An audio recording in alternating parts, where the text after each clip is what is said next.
So at some point in time, in a past life, I was told that I was a soldier, an unwilling soldier, because my parents or my father had sent me off to the army because he wanted to make a man out of me. So I had gone to the army and I was rejected by the people, my comrades, the people around me, because I was too kind-hearted and I couldn't kill. So, how can you be a soldier in ancient China? Apparently I was a spear bearer. How can you be a soldier if you can't kill, or you just are afraid to kill?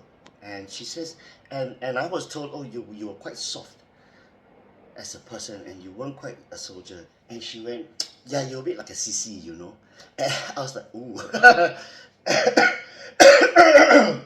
And I was trying really, really hard not to laugh, okay? I was that quintessential aqua, the CC, the effeminate guy who's just oversensitive and just can't kill and, just, right? Which I think is funny. But I was that kind of guy. My father sent me to the army to make a man out of me. And I couldn't get along with the other soldiers because I was a sissy, an effeminate guy, a softy. And then because of that, I felt very lonely. First my parents abandoned me, and then I felt very lonely when I was there. The other soldiers couldn't trust me, they didn't like me around, and I was made fun of, I was bullied, and she saw a vision of me like sitting somewhere and just crying alone. Okay, and I mean she saw the armor and she saw the weapon as well. So at some point, basically got thrown out.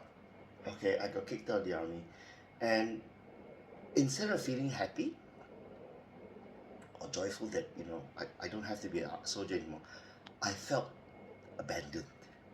Okay, and I was like, what? I should have been feeling happy. But then the context was that because my parents had sent me there, I had felt the disappointment of my parents. This is Chinese culture. Disappointment to my parents, and I couldn't go back home. I didn't have the face to see them. So I somehow ended up on the street somewhere. I don't know where. She didn't say where, but I kind of ended up on the streets. I was sitting on the side crying. I was depressed. I think I was on the verge of suicide. And she goes, I think you became a monk. Somebody came to you and you became a monk.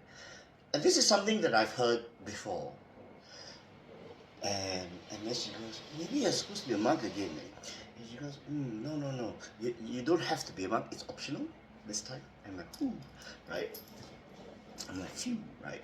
So that's the story today.